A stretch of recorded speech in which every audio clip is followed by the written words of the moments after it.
গড়েমাৰীৰ জাহিৰপুৰ মাজৰ টুবাৰু বৰাঘাট পাৰঘাটক কেন্দ্ৰ কৰি উত্তেজনা।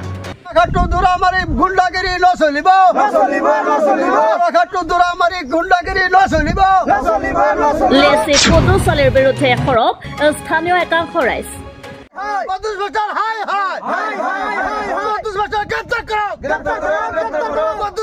কামৰূপ জিলাৰ গড়েমাৰী নৈপৰীয়া অঞ্চল জাহিৰপুৰ মাজৰ টুবাৰু বৰাঘাট পাৰঘাটক লৈ বিগত কিছুদিনৰ পৰা স্থানীয় একাংশ ৰাইজ আৰু লেচিৰ মাজত চলিছে তীব্ৰ সংঘাত।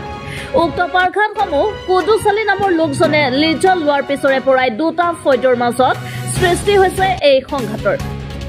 জানিব পৰা মতে পাৰঘাটক কেন্দ্ৰ কৰি কুদুচালি আৰু তেওঁৰ বাহিনীয়ে কামহাৰা গাঁৱৰ আমিৰ হামজা নামৰ লোক এজনক চোকা অস্ত্ৰৰে আক্ৰমণ কৰি গুৰুতৰভাৱে আঘাতপ্ৰাপ্ত কৰিছে।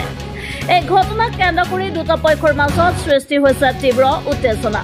লেচি কুদুচালিয়ে পাৰঘাট লিজল লোৱাৰে পৰা চৰকাৰী নীতি নিৰ্দেশনাৰ বাহিৰত যাত্ৰীৰ ভাড়া দ্বিগুণ লোৱাৰ উপৰিও ভুৱা নথিৰে পাৰঘাট চলাই থকাৰ অভিযোগ উত্থাপন কৰে একাংশ ৰাইজে।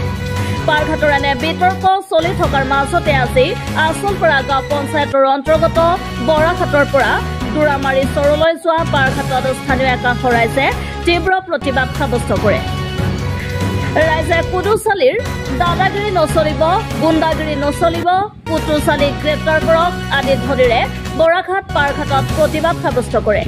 ইয়াৰ উপৰিও লেচিজনে ময়মতলিৰে সীমাত নপৰা পাৰঘাট দখল কৰি যাত্ৰীৰ পাৰাপাৰ হোৱাত ব্যাঘাত সানিব বিচৰা বুলি অভিযোগ উত্থাপন কৰে ৰাইজে। লগতে জল পৰিবহণ বিভাগৰ ঊৰ্ধ্বতম কৰ্তৃপক্ষক তদন্তৰ জৰিয়তে লেচিজনৰ বিৰুদ্ধে বিহিত ব্যৱস্থা গ্ৰহণ কৰাৰ দাবী জনায়। আমি আজি কমসে কম 20-22 বছর ধরে আমি ঘাটখন চলে আছো। তবে ইতিমধ্যে আমার রাইজের সুবিধা মধ্যে আমি পঞ্চায়েত থেকে কিবা একটা ডাক লৈ আমি মসজিদের পৰা কিবা একটা পয়সা লৈ আমি মসজিদেৰ পৰা এই ঘাটখন আমি চলে আছো। আমাৰ ৰাইজে বহুত ভালদৰে চলি আছে। ইতিমধ্যে কদ্দুস মাস্টার ইয়াত আহি মানে ঘাটত গুণ্ডা বাহিনী বহাই রাখি আমাক মানে হাৰাশাস্তি কৰি আছে। ৰাইজে ভাড়া ডাবল লাগে আৰু কদ্দুস মাস্টাৰ গুণ্ডা বাহিনী বহাই দি আমাৰ 4টা নাৱাৰীৰ নামে কদ্দুস মাস্টাৰ কেছ কৰিছে। কদ্দুস মাস্টাৰ এতিয়া আমি অতি সোনকালে আমি প্ৰশাসনক আমি অনুৰোধ জনাইছো যাতে কদ্দুস মাস্টাৰক যান গ্ৰেপ্তাৰ কৰে। কিমান তাৰিখত টেণ্ডাৰ হৈছিল, টেণ্ডাৰটো সেইটো আমি গম নাপাওঁ একজেক্টলি, কিন্তু 12 তাৰিখত এই আমাৰ দাদাই বোলে হেৰি কৰিছিল, এই RTI মাৰিছে তথ্য জনাৰ অধীনত, যিটো 2005ত হেৰি আছে আইনটো আছে, সেইটোৰ অধীনত RTI কৰাৰ পিছত দাদাই গৈছিল উদমুৰি এটা ঘৰত মাটিৰ কাগজ লৈ কিবা খেলি মেলি হৈছিল নেকি, এইটো মই বিশেষ সূত্ৰে গম পাইছোঁ। তাতে যোৱাৰ সময়ত কুদ্দুছ মাষ্টাৰ আৰু আমাৰ হেৰি শুকুৰ আলী দুজন মানুহে আমাৰ দাদাৰ ওপৰত আৰু আমিৰ হামজা বুলি এজন মানুহ আছে, সিও লেচি হয়, তেখেত দুজনক আক্ৰমণ কৰিছে। চোকা অস্ত্ৰৰে দা উঠাৰ বেগাৰ চেগাৰ লৈ আক্ৰমণ কৰিছিল। আৰু ভুৱা আমি জনামতে ভুৱা নথি পত্ৰ দি তেখেতে কুদ্দুছ মাষ্টাৰে ঘাটটোৰ টেণ্ডাৰ কৰিছিল।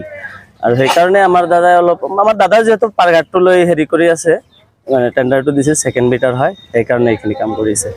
আৰু জানে মাৰিবৰ কাৰণেতো হেৰি কৰিছে বুলি আমি ভাবি আছোঁ। আমি সচেতন এজন যুৱক হিচাপে কৈ আছোঁ যে এইটো বস্তু IWD ডিপাৰ্টমেণ্টে বস্তুখিনি ভালকৈ চোৱা চিতা কৰিব লাগে।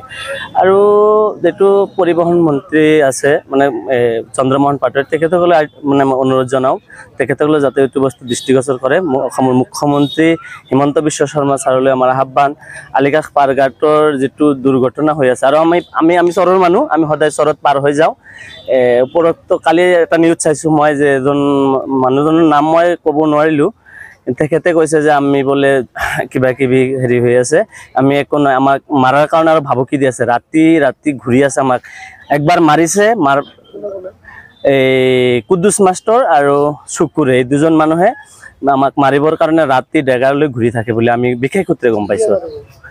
আমাৰ যিহেতু তথ্য জনাৰ অধীনত যিটো আইন, সেইটো আমাৰ দাদাই RTI কৰাৰ কাৰণে আলিকাষ পাৰঘাটত গ'লেই মাৰিব, বজাৰত পালে য'ত পায় আৰু সেইখিনি মাৰিব বুলি আমি গম পাইছোঁ। আৰু আমি যিটো ভাড়া লৈছোঁ তাৰ ডাবল লাগে, সিহঁতৰ নাওটো চলাব নেদে।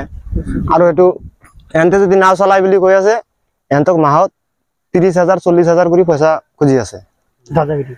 আর এনতে যদি এটু নামানে বলে পয়সা নিয়ে দেবে এনতে দাদাগিরি করে নাওটা উঠাই দিব, ক্যাশ করিবে, এনতে ধরে লব। অলরেডি এনতে গুন্ডা বাহিনী তাতে ভয় দিছে আমার হেতু পারত। আজি কি প্রতিবাদ?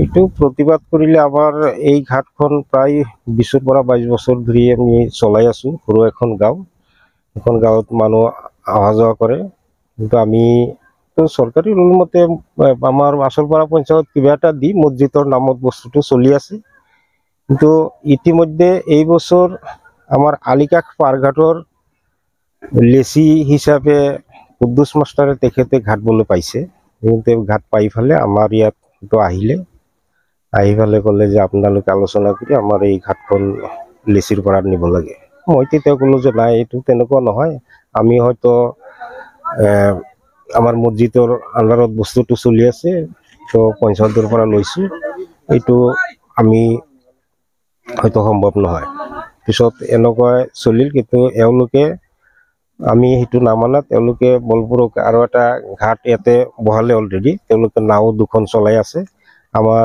এইখন নাৱেৰে তাতে স্কুল আছে স্কুলৰ শিক্ষক পাৰ হয় ল'ৰা ছোৱালী যায় পাৰ হৈ টাইমতো নিব লাগে কিন্তু এওঁলোকে ডিপাৰ্টমেণ্টেৰ নাও হয়তো দিব খুজিছে বা দিও আছে চলাই আছে কিন্তু এইটো যাতে নহয় আইনগতভাৱে মই বিচাৰো যদি এওঁলোকৰ আলিকাষ পাৰঘাট আণ্ডাৰত পৰে তো আমাৰ কোনো কথা নাই ক'বলগীয়া যেটো আইডব্লিউডিৰ আণ্ডাৰত বস্তুটো চলি আছে আমি তেনেকৈ নকওঁ কিন্তু সদ্যহতে যদি তেখেতসকলৰ নপৰে তেতিয়াহ'লে আমাৰ ইয়াতে দুখীয়া ৰাইজৰ বা দুখীয়া এই নাৱৰীয়াৰ যাতে হাৰাশাস্তি নকৰে এইটো মোৰ ক'বলগীয়া আৰু বিশেষকৈ এইখন যদি তেওঁলোকৰ নপৰে তেতিয়াহ'লে এতিয়া এই ইয়াতে বেলেগ দুখন নাও দি আমাক মিছা হাৰাশাস্তি কুন্তলিৰ পৰা আবুল হাছেমৰ ৰিপৰ্ট আসাম লোকেল নিউজ।